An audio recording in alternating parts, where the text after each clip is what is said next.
is the man in black. Here again to introduce Columbia's program, Suspense. Our distinguished star this evening is the stage and screen favorite, Mr. Paul Lucas, whose performance is in The Lady Vanishes, and in the stage production The Watch on the Rhine, you will recall with pleasure. Tonight's tale of suspense is a story by John Dixon Carr, Fire, Burn and Cauldron Bubble. If you've been with us on these Tuesday nights, you will know that suspense is compounded of mystery and suspicion and dangerous adventure.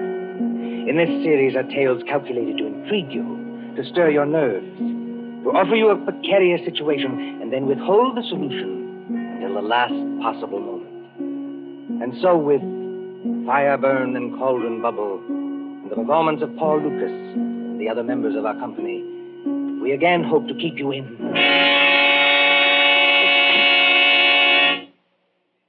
Drury Lane Theatre presents the distinguished American actor Myron Willard in Shakespeare's Macbeth, with magic effects especially designed by Ludwig von Arnheim.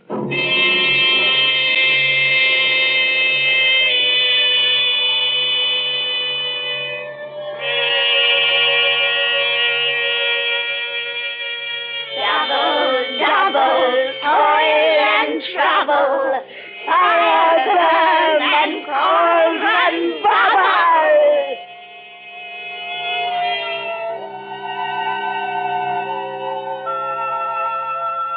Historic Drury Lane Theatre, a relic of old London.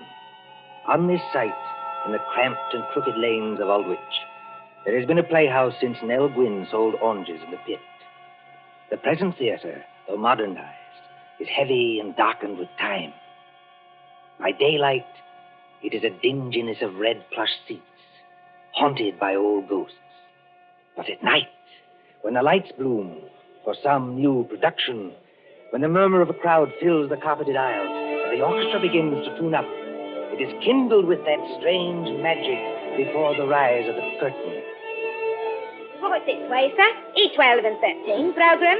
Pocket. Thank you. No, madam. This is Rowie. Your seat's a G4. And backstage, where nerves crawl and there is a tendency to spleen, the three witches of the play are huddled around the peephole in the curtain, looking out into the audience. They are hideous-looking creatures, these witches, in gray rags like cobwebs. But as they speak... Dear, I am scared. Don't let it bother you, darling. You can't even see the audience when the floats are on. There's nothing to worry about. Nothing except the size of the take at the box office. You won't even have to worry about that tonight. Look out there. You two are shaking as much as I am. Now, don't pretend. All right. Everybody's jumpy on first nights. What I can't understand is why they want to use young girls as witches and then make us talk in cracked voices as though we were 80. Double, toil and trouble, fire, burn, and cauldron bubble. What's that? Say, darling, it's only one of the ghost effects. You've been hearing it for weeks at rehearsals. I will say this for Myron Willard, as an actor and a manager, too. He's the first one who's ever had a real professional magician to do the ghost effects for this ham show. Oh, are they, Celia? Look there. Where? Out in the audience in the second upper box on the left-hand side. Oh. Don't you see the woman who's just coming in? Yes, I can see her. Not a bad-looking bit of goods for her age. What about her? But that's Marcia Blair. Marcia Blair? You don't mean you've never heard of her? I can't say I have either, if it comes to that. Move over, Ivy. Give us a squint. Marcia Blair used to be Mr. Willard's leading lady. She was a very great actress 15 years ago. Oh, 15 years ago. She's had a terribly romantic history. Well, she's made lots of money and retired from the stage. Then she married some horrible no-good, and... Did you see that tall gray-haired man standing beside her? Well, he doesn't look much like a no-good. That's not the man I mean, Celia. That's Howard White, her second husband. Oh. They say he loved her for years and followed her about and practically worshipped her. But she was married to this no-good and wouldn't get a divorce. Then the no-good died, I suppose. So Marcia Blair and her faithful Howard got married. Yes. I remember reading in the paper that they've been married 1 year tonight. I expect they're very happy. Well, I'd be happy, too, if I had a mink coat and a string of pearls like that. Well, you've got to admit she's beautiful. All right, Katie, if you say so. I used to go and see her act when I was a little girl. She was kind of an idol. I wonder what they're saying to each other up in that box now. I wonder what they're saying.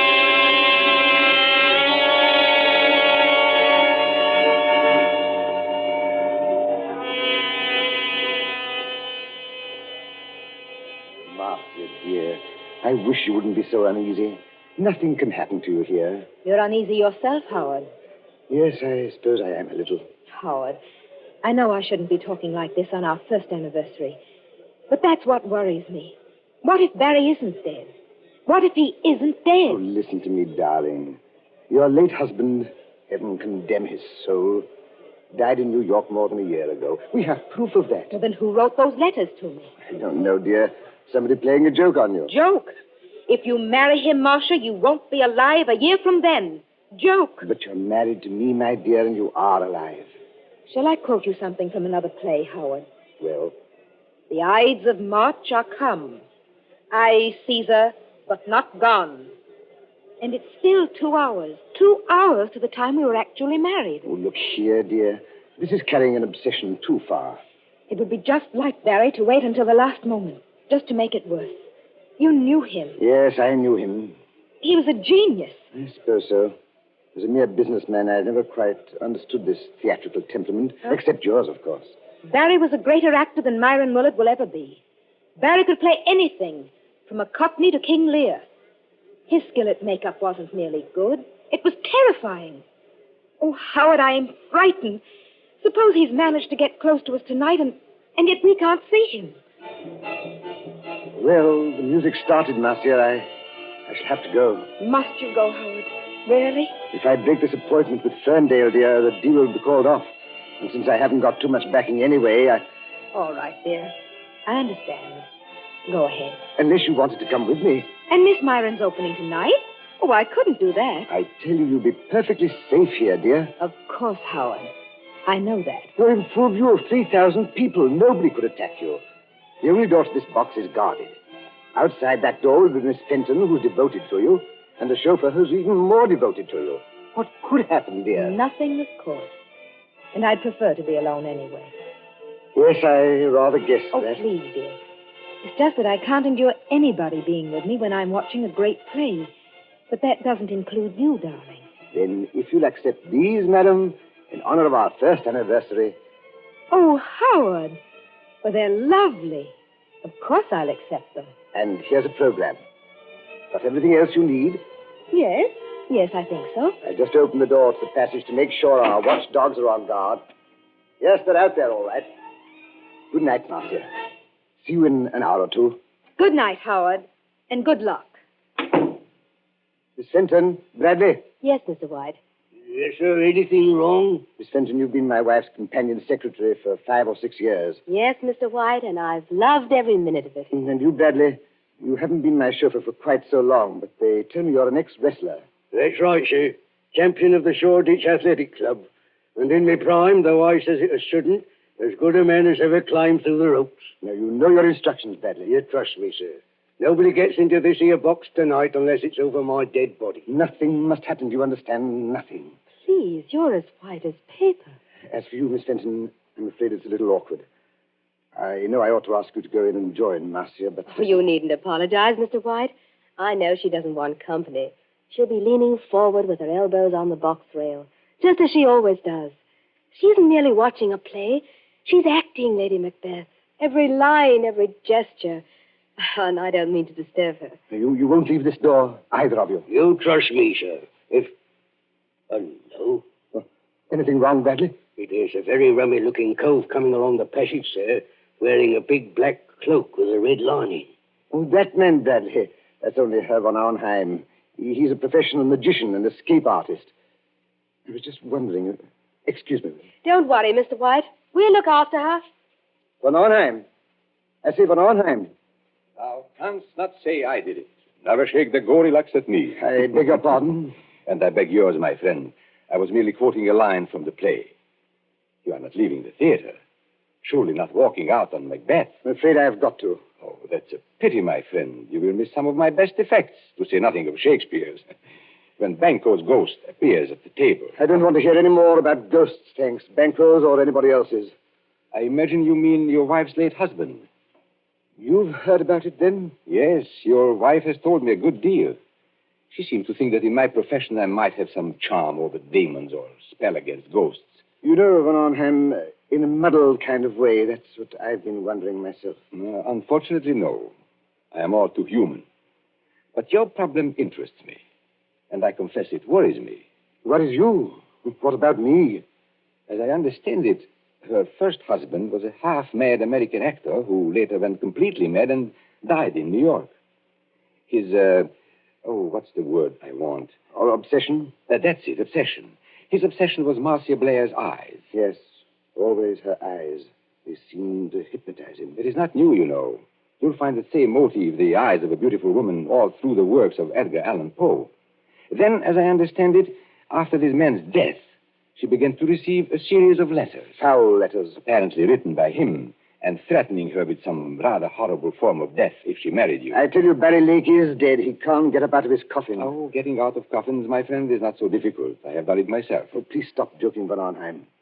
You don't happen to be dead. True. There is that small difference.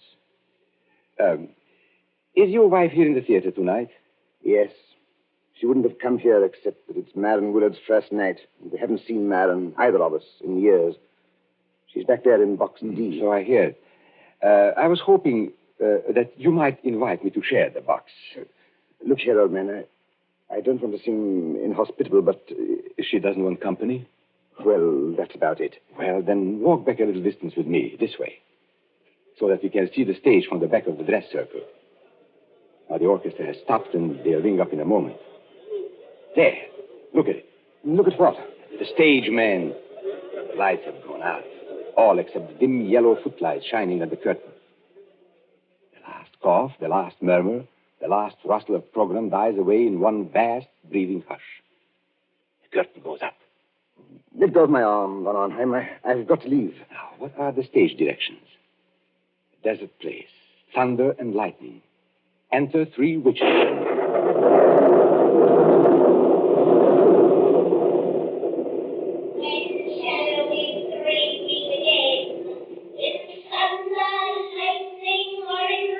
When, indeed, I wonder. I beg your pardon, Van Arnhem. Do you speak? No, it was nothing.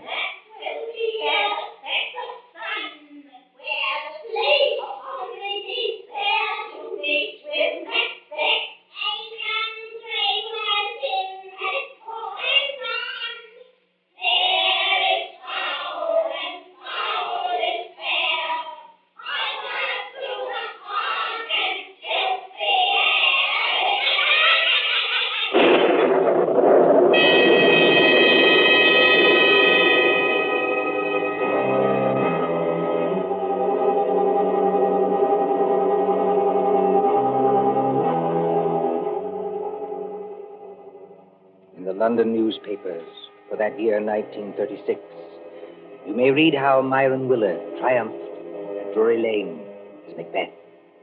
But tonight, as the clock ticks on, there is another drama in the dimly lighted corridor outside box D.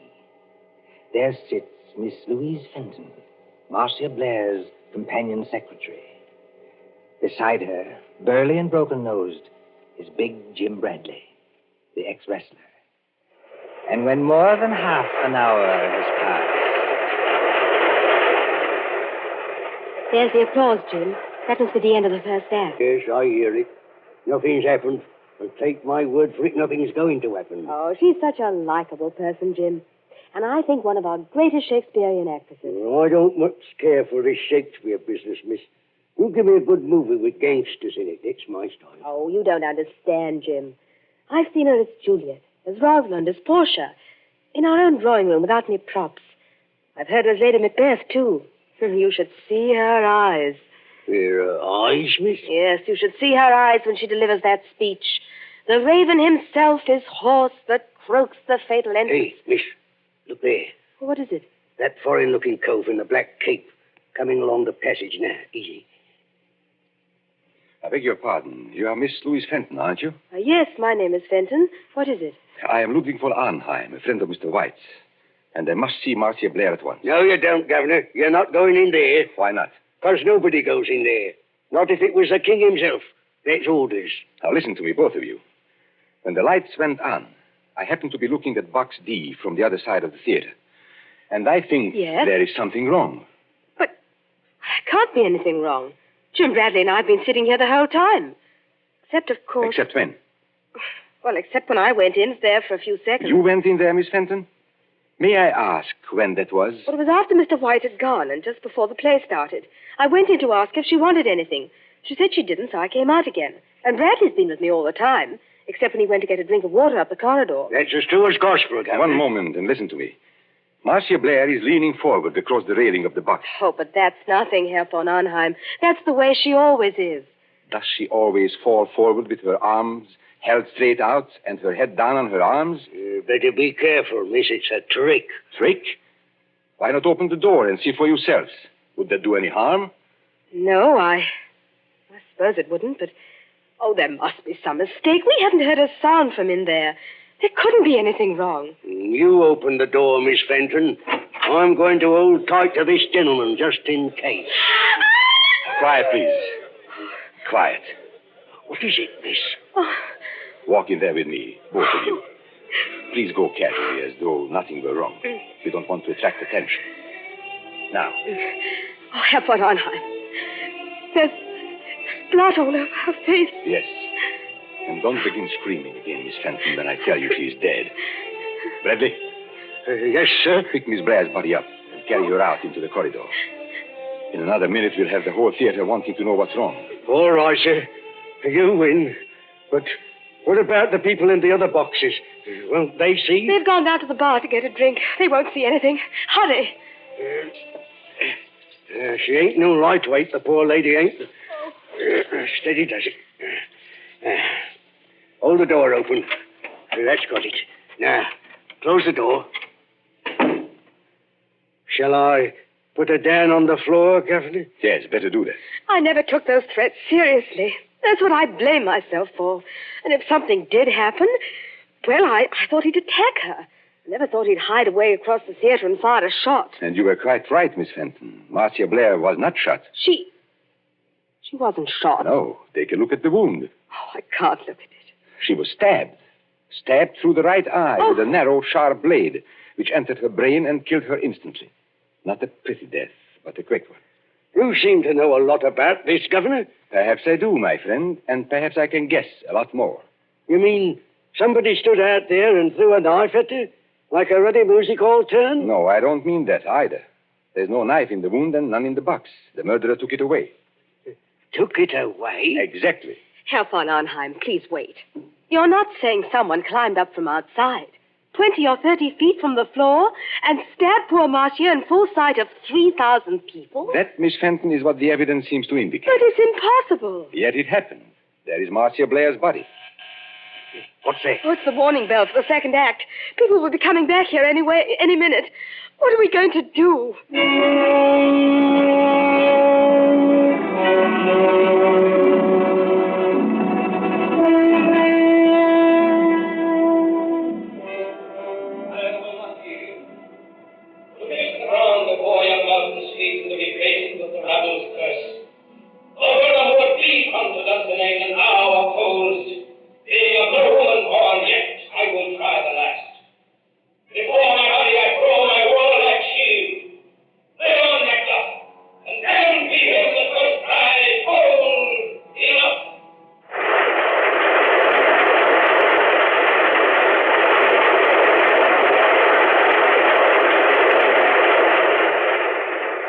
Applause, acclaim, triumph. Myron Willard is Macbeth. Helen Gale is Lady Macbeth. Magical effects by Ludwig von Arnheim. Very few persons knew that there is a dead woman in the theater. But at the end of the play, it is a different story.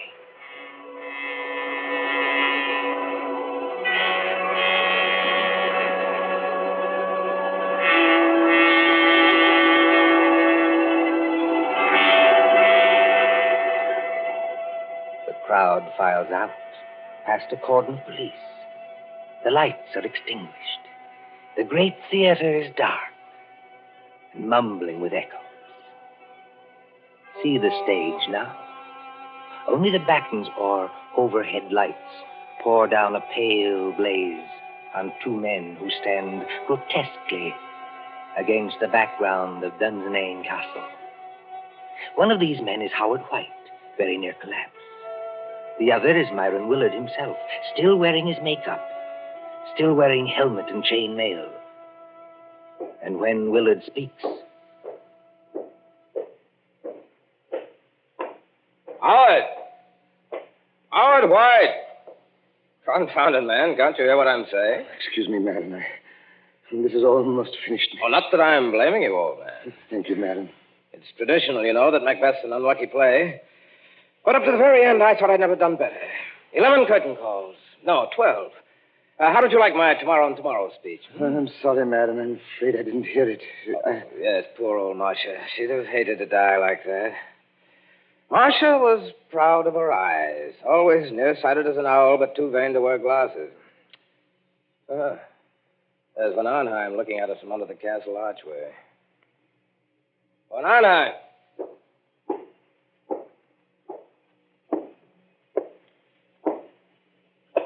Did you call me, my friend? You're rather difficult to recognize under all that Macbeth makeup. Yes, I was just thinking the same thing. Never mind that. Where are the police now? At the moment, Mr. Willard, the police are in your dressing room. They are using it for questioning. No reception tonight, of course. No, but I thought you might be interested in 2 items of information that police have just discovered. Go on. We had a fairly full house tonight, I believe. Fairly full. Every seat was reserved. Reserved, yes, but not occupied. I don't follow you. 1 box on the ground floor, box E to be exact, was empty. Reserved and paid for, but empty. And box E, oddly enough, was just underneath the one occupied by Marcia Blair. Well, all the same, I still don't see quite what you're... Now, our next item of information comes from an usher. An outside eye seat in the stores, very close to that empty box, was occupied by a very curious stranger who arrived late in the dark and slipped out again by a nearby exit a few minutes afterwards. Just for a moment, Van Arnheim. Are you saying this stranger climbed up and attacked Marcia in full view of the audience? No, my friend. The murderer did not approach from that direction.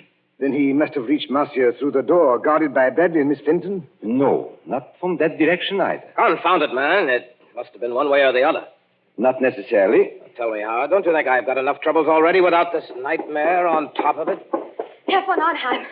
Herr von Arnheim. You must take it easy, Miss Fenton. You must not excite yourself. Have the police Yes. been... Look, you've got to help me. They won't believe me. They won't believe the young lady, sir, and that's a fact. I've tried to help her all I can, but there's things I can swear to and things I can't. You see, I did go into that box. Oh, just for a couple of seconds, I admit it. But no other person went in or could have got in. So they say, or at least they're hinting that I killed her. But I swear I never touched her. Who was questioning you, Miss Fenton? Inspector Grimes or Sergeant Blake? I'm not sure. The sergeant, I think. Then I shouldn't worry if I were you. Inspector Grimes knows better. He's guessed, in fact, exactly what I have guessed. You seem on rather familiar terms with the police, my friend. I am, Mr. Willard. I am. Anyone who practices escapes from handcuffs, sacks, chests... And stage boxes, perhaps. Stage boxes, if you insist. Excuse me. Isn't that Inspector Grimes in the wings now? Yes, and he's nodding his head. Then I can tell you, I think, what you want to know. Well, if you do happen to know anything, it's your duty to speak up. Poor Marcia seems to have had some ridiculous idea that her former husband, Barry Lake, was still alive. Her fears weren't justified, of course, and she wasn't killed by any dead husband. I beg your pardon. Her fears were justified, though not quite in the way she believed. And she was killed by her husband. Then Barry Lake is still alive. No, Barry Lake is dead. You don't mean Marcia was really killed by a ghost? No. I mean she was killed by her devoted second husband, Mr. Howard White. Here, stop. You hear what they say? That's not true. It's a slanderous statement. I'll have you in court for it. Everybody knows how devoted I was to Marcia. Your devotion, my friend, was devotion to her money. And your business affairs have been shaky for a long time. That's not true, and you can't prove it. Marcia Blair was inclined to be, shall we say, a little close-fisted with money. It's true anyway. It's a lie. Willing to marry him, but Mr. Howard White knew he'd never touch a penny unless he killed her. He wrote the letters himself. Herr von Arnheim, he can't be guilty. She was alive after he left the box. He wasn't anywhere near her when she died. Perfectly correct, Miss Fenton. He wasn't there, and yet he killed her. Exactly. But you and Bradley can supply the clue that will hang him. Me, sir? I don't know nothing. No, I don't either. I think you do if you'll put your mind to it. Do you remember what Howard White said to her just before he left the box? Yes, he said, "Good night, Marcia. See you in an hour or two." And she answered, "Good night and good luck." No, I mean just before that. There wasn't anything. You see? It's a slanderous statement without any proof. It's an insult to my position on the stock exchange. Wait. I do remember something rather queer. Think, Miss Fenton, think. He said to Marcia jokingly, "If you'll accept these, madam, in honor of our first anniversary." And Marcia said, "Howard, they're lovely. Of course I'll accept them." That's right, sir. He did say it. And what do you think he was referring to, Miss Fenton? What was he asking her to accept? Well, I imagined it was flowers, a corsage or something like that. Did you see any flowers in the box or pinned to Marcia Blair's gown? No. Come to think of it, I didn't. Then what did he give her? Don't look at me, sir. Now, here is a woman who is very nearsighted, yet refuses to wear glasses. But she can accept a pair of... Opera glasses. It's a lie. You can't prove it. Hold on, sir. Let go. You better stay here, Governor. Thank you, Bradley, but the place is surrounded with police. But I still don't understand. Now, what happens when you lift opera glasses to your eyes and they are not in focus?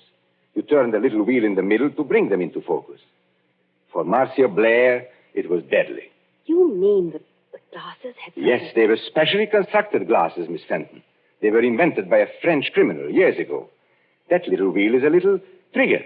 It releases the spring of a sharp, thin blade which strikes through the eyes into the brain. Oh, don't, please. You can't prove it. Marcia Blair died instantly. The glasses torn from her eye by their own weight dropped over the box rail to the carpeted aisle below. The only witnesses who might have noticed would have been the people in the box just underneath. And that box was empty. By arrangement, yes. Even if anybody did see them fall, Howard White was prepared to remove the evidence instantly. You haven't forgotten the curious stranger. Curious stranger? I mean the man who slipped in after it was dark, took an aisle seat just under the box, and slipped out again a few minutes later. It's a pack of lies from start to finish. You can't prove a word of it. I beg your pardon, my friend. Didn't you see Inspector Grimes nod to me a moment ago? Well... You are going to hang, my friend, for one of the neatest and cruelest crimes in my experience. The police have just found those opera glasses with a neat set of fingerprints in the side pocket of your motor car.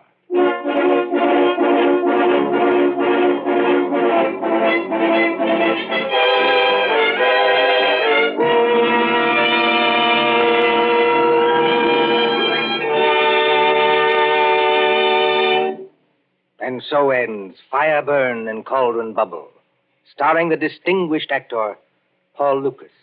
Tonight's tale of suspense. This is your narrator, Ted Osborne, the man in black, who conveys to you Columbia's invitation to spend this half hour in suspense with us again next Tuesday, same time, when Nancy Coleman stars in Fear Paints a Picture.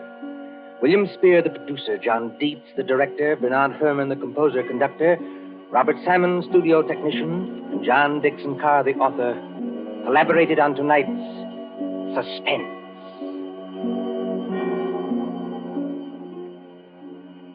This is the Columbia Broadcasting System.